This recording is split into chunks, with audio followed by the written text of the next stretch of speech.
గణేశాయ నమః. శ్రీ సరస్వతి నమః. శ్రీ గురుభ్యో నమః. భక్తులారా, వాల్మీకి మహర్షి రచించిన శ్రీమద్ రామాయణం యథాతథంగా చెప్పుకున్నాం. ప్రతి శ్లోకం దాని అర్థం. ఇందులో భాగంగా నిన్నటి వరకు మనం బాల, అయోధ్య, అరణ్య, కిష్కింధ, సుందర యుద్ధకాండలు పూర్తి చేశాం. ఉత్తరాఖండ్లో కూడా మనం ఎప్పుడు జ్ఞాపకం ఉండదు 64 సర్గలు పూర్తి చేసి 65వ సర్గలోని 16వ శ్లోకం వరకు చెప్పుకున్నాం. 17వ శ్లోకం కొనసాగించే ముందు వాల్మీకి మహర్షిని ప్రార్థన చేసుకుందాం. కూజంతన్ రామ రామేతి మధురం మధురాక్షరం ఆరుహ్య కవితా శాఖాం వందే వాల్మీకి కోకిలం అంజనానందనం వీరం జానకీ శోకనాశనం కపీ సమక్షంతారం వందే లంకా భయంకరం. సదా నింబవృక్షస్య మూలాధివాసాత్ సుధాశ్రావిణం తిక్తమప్యప్రియంతం తరుం కల్పవృక్షాదికం సాధయంతం నమామీశ్వరం సద్గురుం సాయినాథం. సమర్థ గురు సాయినాథ్ మహారాజ్ కీ జయ. ఏవముక్త్వా తు తద్రక్ష తత్రైవాంతరధీయత కాల పర్యాయ యోగేన రాజా మిత్రసహో భవత్.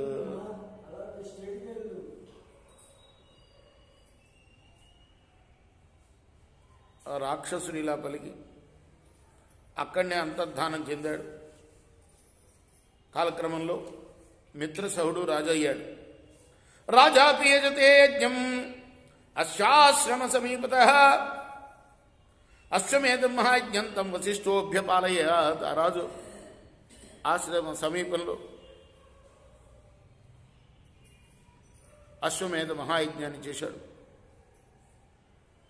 వశిష్ఠుడి యొక్క పర్యవేక్షణలో తత్ర యజ్ఞో మహానాసీత్ బహువర్షగణాయుత సమృద్ధ పరయాలక్ష్య దేవయజ్ఞ సమోభవత్.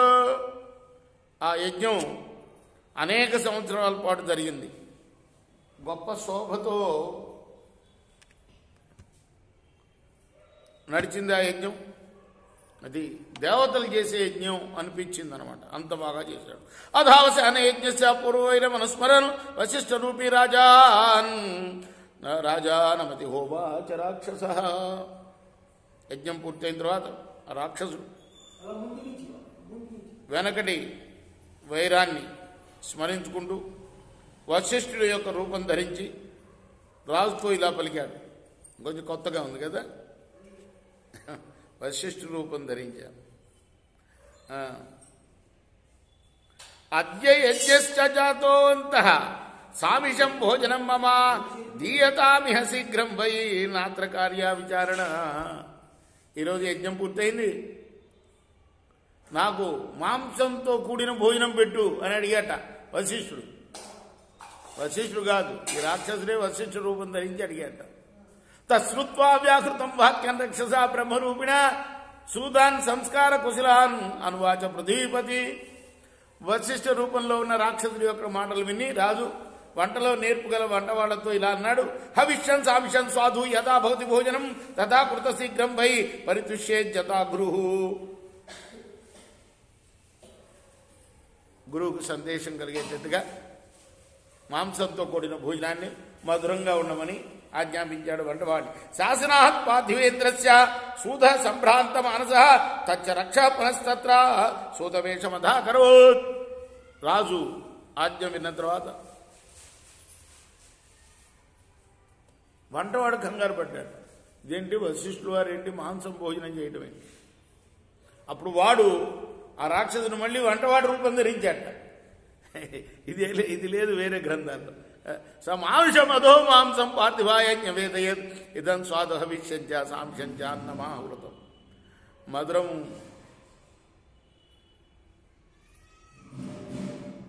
మధురంగా చేసింది, హవిస్సుగా ఉపయోగించతగ్గది, మాంసయుక్తమైన అన్నం ఇదిగో అని వాడు మనుష్య రూపంలో రాజుకిచ్చాడు. సభోజనం వశిష్ఠాయ పత్యాసార్థం ఉపాహరత్ మదయంచ నరశ్రేష్ఠ సామిషం రక్షసా కృతం. ఇదంతా ఎవరెవరికి చెప్తున్నారు? రాముడు తమ్ముడు శత్రుఘ్నుడికి చెప్తున్నాడు దండయాత్రకి వెళ్లే ముందు కదా. వాడు లవణాసురుడు అనే రాక్షసుడి మీదకి పంపుతున్నాడు కదా. ఆ సందర్భంలో చెప్తున్నాడు. జ్ఞాత్వా తదామిషం విప్రో మానుషం భోజనాగతం క్రోధేన మహతావిష్టో వ్యాహర్తం ఉపచక్రమే. వశిష్ఠుడు భోజనంలో మనుష్య మాంసం ఉన్నట్లు తెలుసుకొని కోపంతో అన్నాడు, యస్మాత్వం భోజనం రాజన్ మమైతద్దాతుమిచ్చేసి తస్మాత్ భోజనమే తత్తే భవిష్యత్తున సంశయ. రాజా, నువ్వు నాకు ఈ భోజనం ఇస్తావా, మాంసంతో కూడిన భోజనం ఇస్తావా, కాబట్టి ఇప్పటి నుంచి నీకు ఇదే భోజనం అయిపోతుంది పో అన్నట. చెప్పించాడు. తద క్రుద్ధస్థు సౌదానస్తోయం జక్రాకపాణిన వశిష్ఠం శకుమారేభే భార్యా చైనమర అపారయత్. సౌదాముడు వెంటనే కోపం వచ్చింది ఆయనకి. తిరిగి గురువుగారిని చెప్పించబోయాడు. భార్య అతన్ని వారించింది. రాజన్ ప్రభుర్యతోస్మాకం వశిష్ఠో భగవాన్ ఋషి ప్రతిశబ్దం అశక్తత్వం దేవతుల్యం పురోధసం. దేవతా సమానుడైన మన పురోహితుడిని వశిష్ఠ మహర్షిని శపించకూడదు నువ్వు అని చెప్పింది భార్య. తథ క్రోధమయంతో ఎంత యజోబల సమన్వితం వ్యసర్జేత ధర్మాత్మ తథ పాదౌ శిషేచ. ధర్మాత్ముడైన రాజు మరి ఆ జలాన్ని వెంటనే తన పాదాల మీదనే పోసుకున్నాడు. తేన ఆశ్చర్యాజ్ఞస్థౌ పాదౌ తదా కల్మాష తంగదౌ తదా ప్రవృతి రాజసో సౌదాన సుమాయశ కల్మాష పాద సువృత్తాఖ్యాతచేవ తదా నృప. ఆ తర్వాత అతని పాదాలు నల్లగా అయిపోయినాయి. ఆ శాప ప్రభావం చేత తన శాపం తనకే పెట్టుకున్నాడు అన్నమాట. తన పాదాలు కల్మాష పాదులని అప్పటి నుంచి పిలువబడ్డాడు ఆయన. స రాజా సహ పత్న్యావై ప్రణిపత్య ముహుర్ముహు పునర్వశిష్టం ప్రోవాచాయుక్తం బ్రహ్మరూపిణ. ఆ రాజు భార్య ఇద్దరు కూడా వశిష్ఠుల వారికి మాటి మాటికి నమస్కరించి వశిష్ఠ రూపంలో ధరించిన ఆ రాక్షసులు చెప్పిన మాటలు ఆయనకు నివేదించారు. తశ్రుత్వా పార్థివేంద్రస్య రక్షసా వికృతం చేత పునః ప్రోవాచ రాజానం వశిష్ఠ పురుష శభం. వశిష్ఠుల మాటలు విన్న తర్వాత రాక్షసుడు చేసిన మోసాన్ని తెలుసుకొని రాజుతో అన్నాడు, మయా రోష పరీతేన యదిదం వ్యాహృతం వచః నైతశక్యం వృధా కర్తుం ప్రదాస్యామి చ తే పరం. రోషంతో నిండిన మనస్సుతో నేను పలికిన మాటను మరొక విధంగా చేయడం శక్యం కాదు, కాబట్టి నీకు ఒక వరం ఇస్తాను అన్నాడు వశిష్ఠుల వారు. కాలో 12 వర్షాన్ని శపశ్చాంతో భవిష్యతి మత్ప్రాసాదాశ్చ రాజేంద్రం అతీతం నస్మరిష్యసి. రాజేంద్ర, 12 సంవత్సరాల కాలం కాగానే శాపావసానం నీకు దొరుకుతుంది, నా అనుగ్రహం నీకు లభిస్తుంది.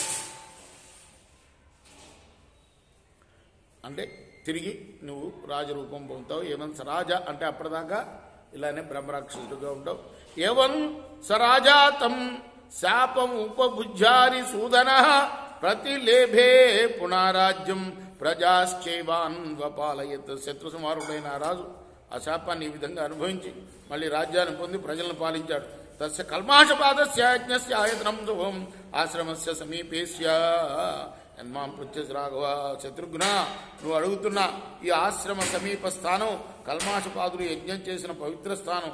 తస్య తాం పార్థివేంద్రస్య కథాం శ్రుత్వా స్వారణం వివేశ పర్ణశాలాయం మహర్షిమభివాజ్యత.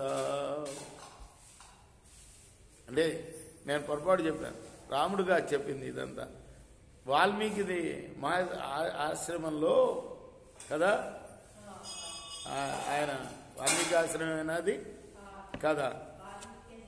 వాల్మీకి ఆశ్రమంలో ఆయన ఒకరోజు నిద్ర చేశాడు. ఆ నిద్ర చేసిన సమయంలో ఆయన చెప్పిన కథ ఎవరికి? శత్రుఘ్నుడికి. ఇంకా యుద్ధం కాలేదు కదా, అయిపోయిందా?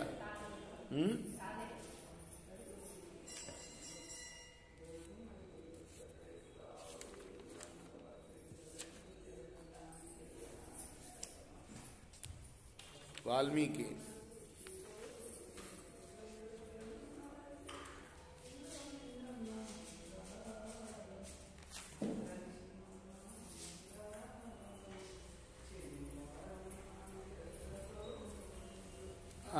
ఇంకా కాల, యుద్ధం కాల. కృష్ణార్పణమస్తు, సాయి కృష్ణార్పణమస్తు.